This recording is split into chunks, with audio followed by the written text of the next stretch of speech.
इसीलिए संतों ने हमें आज से नहीं 650 वर्ष पहले से सदगुरु कबीर देव हमें चिताते आ रहे हैं और आज भी सब संत महात्मा हमें चिता रहे हैं, हमें आपको जगा रहे हैं।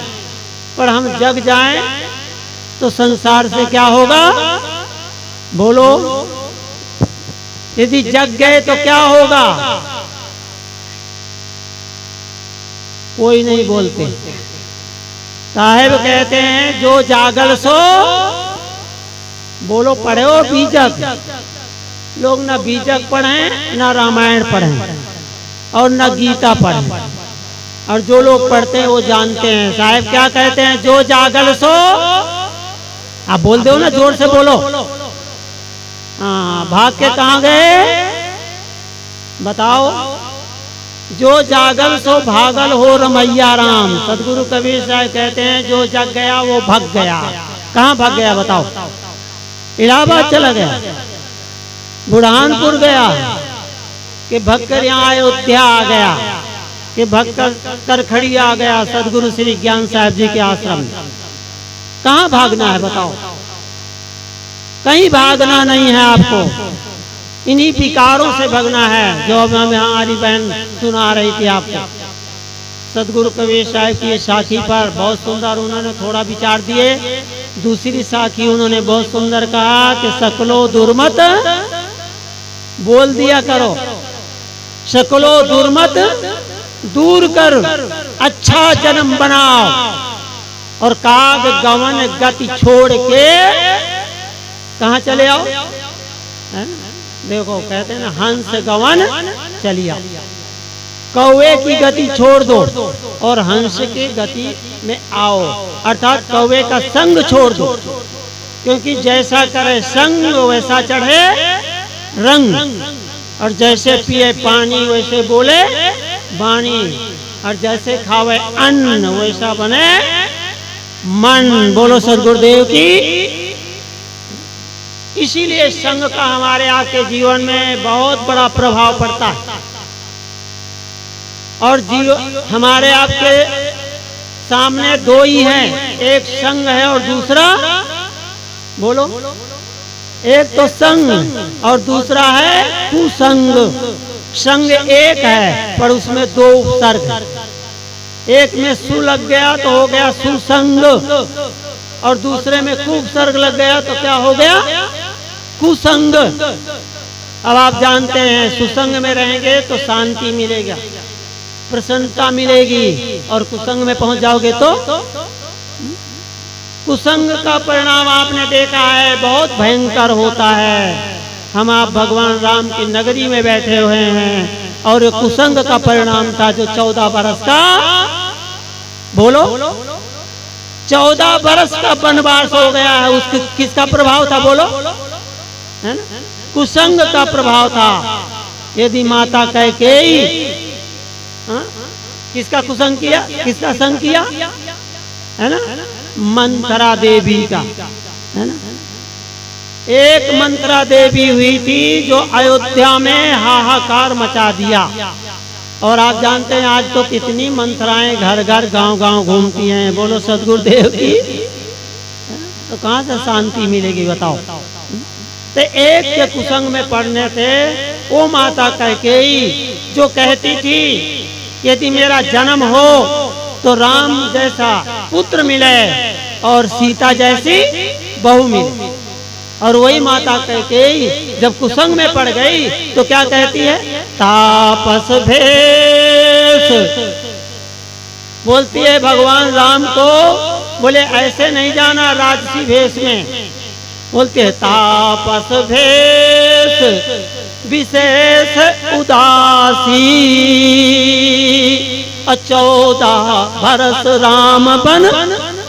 हाँ देखो एक कुसंग का परिणाम कैसा भयंकर निकला कि वही माता कैकेयी जो भगवान राम को इतना चाहती थी कि यदि मेरा जन्म हो दोबारा तो मेरे को राम जैसा बेटा मिले और सीता जैसी बहू मिले, और वही माता कैकेयी जब कुसंग में पड़ गई तो क्या कहती है कि तापस भेष विशेष उदासी, 14 वर्ष राम वनवासी, बोले 14 वर्ष का उन्होंने वनवास मांग लिया। बोले इसीलिए हमारे संत महात्मा कहते हैं कि हमेशा सत्संग में रहो।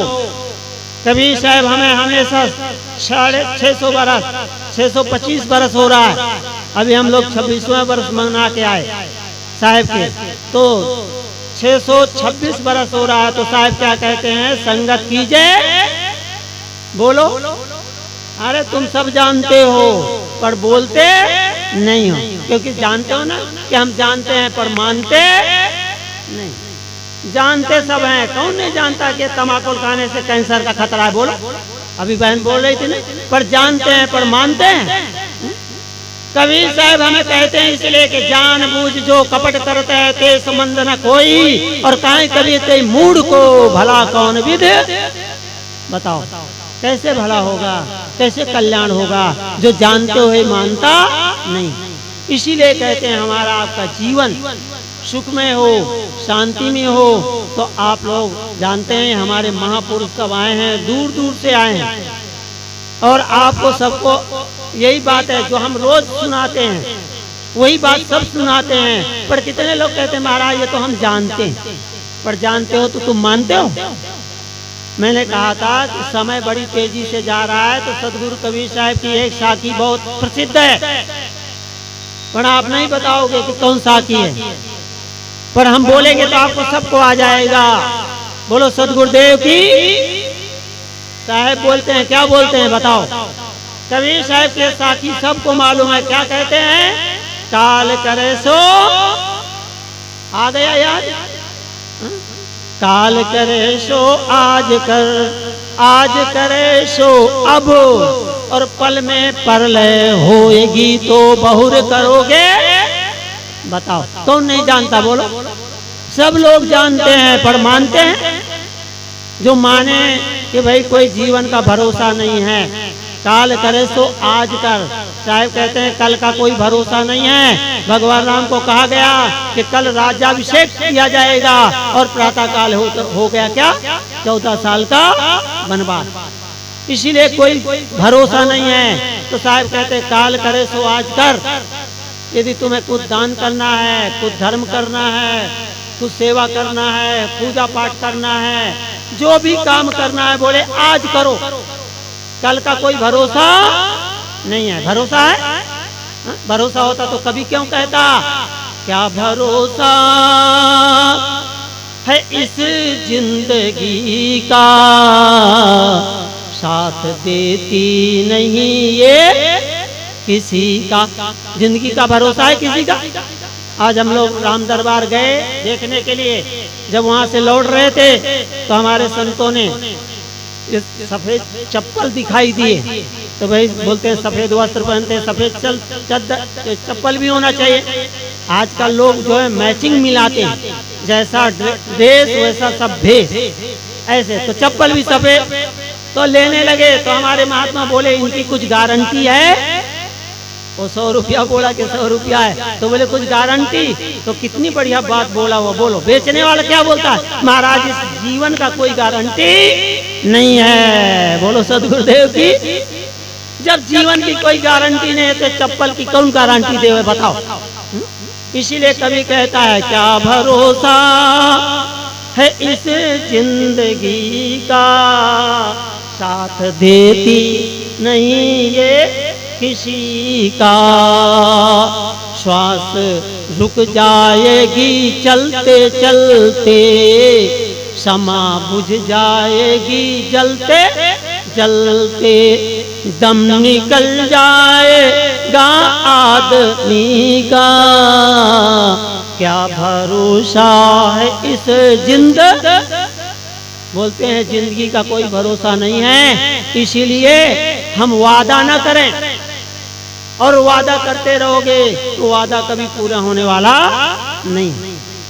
साहेब इसीलिए कहते हैं काल करे सो आज कर। आज का मतलब ये नहीं समझना कि आज का मतलब ये है वर्तमान में। ये जो वर्तमान में हमें आपको मनुष्य शरीर मिला हुआ है, इसमें हम जो भी करेंगे वो हमको मिलेगा जहां भी जाएंगे। अच्छे कर्म करेंगे तो अच्छा फल मिलेगा और गलत कर्म करेंगे तो गलत फल मिलेगा। अच्छे फल का जीवन में सुख मिलेगा और गलत का परिणाम हमेशा दुख मिलता है। घड़ी जो है ना जानते हो बड़ी तेजी से भग रही। मैंने कहा 15 मिनट का साहब ने हमें टाइम दिया है, इसीलिए हमें 1-2 मिनट बाकी है, तो हम अपनी वाणी विराम करेंगे क्योंकि हमारे साहब जी बैठे हैं, उनके भी हमें विचारों को सुनना है और अभी 2 दिन बाकी है। आप चिंता नहीं करो, टाइम से आप लोग आएंगे तो सब महापुरुषों के विचारों को सुनेंगे। और सुनना ही नहीं, केवल रामायण में हमें कहते हैं कि सुनो और फिर क्या करो, समझो और फिर क्या करो, फिर जीवन में उतारो। सुन समझई जन मुदित मना और मन जई अति अनुराग, अलाय 4 फल अछत तना साधु समाज प्रयाग। बोलते हैं देखो कि हम आप ये न समझना कि हम यहाँ अयोध्या में बैठे हैं, बल्कि ये समझो कि संतों का जो समागम है, भक्तों का ये जो समागम है, ये साक्षात प्रयागराज में। तो आज अभी अयोध्या में बैठे हो, 3 दिन के बाद आपको वहाँ भी प्रयागराज में भी 3 दिन का सम्मेलन है, वो तो सब लोगों को मालूम है। इसीलिए यहाँ हमारे संतों ने कहा, तुलसीदास जी महाराज बोलते हैं कि सुनो और समझो। सुन समझे जन मुदित मन प्रसन्नता पूर्वक, ऐसा नहीं कि धैर्य के सती करे, प्रसन्नता पूर्वक सुनना चाहिए, सत्संग में दौड़ कर जाना चाहिए। हमने तो देखा है बड़ी बड़ी सभाएं, हमारे मुरारी बापू थे तो लोग उनके लाखों भीड़ होती थी पहले, अभी तो धीरे धीरे सब ठंडे हो गए, नए नए आ गए। अभी अनुरुद्धाचार्य जी हैं यहाँ हमारे वृंदावन में, और उनके देखो इतनी भीड़ कि महाराज पहले से लोग जगह लेने के लिए दौड़ते हैं। 30,000 मानस रोज भोजन करता है वहाँ। गौरी गोपाल आश्रम है वृंदावन में, कभी भी आप जाइए। आज अभी हम आए तो हम लोग भी राम दरबार में भोजन पाए, वहाँ भी भंडारा चलता है। आप जाएं तो वहाँ भी भंडारा करेंगे। 11 बजे से 3 बजे तक वहाँ रसोई मिलती है और बढ़िया फर्स्ट क्लास भोजन दिया जाता है। आप बैठकर प्रसाद खाइए और संतों का समागम कीजिए। तो मैंने थोड़ा समय आप लोगों का लिया और आप लोगों के समक्ष मैंने थोड़े से विचार दिया, आप लोग बड़े प्रेम से सुने, इसके लिए आप सबको हम बहुत बहुत साधु समाज की ओर से बहुत बहुत धन्यवाद देते हैं और नवरात्रि की आप सबको बहुत बहुत शुभकामनाएं देते हैं। बोलिए सदगुरुदेव की जय। साहिब अभी हम सब श्रद्धेय श्री साहब जी के विचार सुन रहे थे। कहाँ हम बैठे हैं? अयोध्या नगरी हो अयोध्यासी, रघुकुल सघराना हो, जहाँ जन्मे राघव जी वहाँ मेरा ठिकाना हो। ऐसी नगरी में हम बैठे हैं। यहाँ तो 4 खान जगजीव अपारा, अवध तजे तन नहीं संसारा। यहाँ मच्छर से लेकर घड़ियाल, मगरमच्छ, जितने वहाँ हैं मेढक तक, उनकी मुक्ति हो जाती है सरजू में। यहाँ बैठे हैं।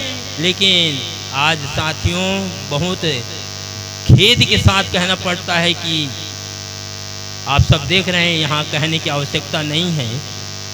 यहाँ और वो भी साधु समाज में देखिए, निष्ठा साहब जी कह भी रहे थे, कष्ट होता है जी। जहाँ एक बहार था, कबीर बाग जहाँ बहार था वहाँ आज कहर है। जहाँ धान देखने लायक फसल होती थी, आज वहाँ बिल्कुल बियाबान। इस नगरी में धन्य है ऐसे विचार वालों को कि आज जहां बाहर था वहां कहर में बदल दिया है। इंसान ही तो, आदमी ही कुछ कर सकता है। आदमी की शक्ति से अब डर रहा है आदमी ही कपट लीला कर रहा है। आदमी कब्र भ्रम में लहरती तैर रही है। आदमी समझ में आता नहीं क्या कर रहा है आदमी। इतना खुरापात, जितना चाहे पूरी ताकत लगा दिया जा रहा है। साथियों दुख के साथ कहना पड़ता है, ये अयोध्या नगरी में बैठ करके और संतों के बीच में रह करके, चलिए प्रसंग कोई दूसरा है। आइए। हाँ, संकेत मिला है लखनऊ से पधारे हुए डॉक्टर पवन जी, उनके द्वारा हम एक भजन सुनेंगे, फिर वरिष्ठ संतों के विचार से हम लाभ लेंगे। पवन जी।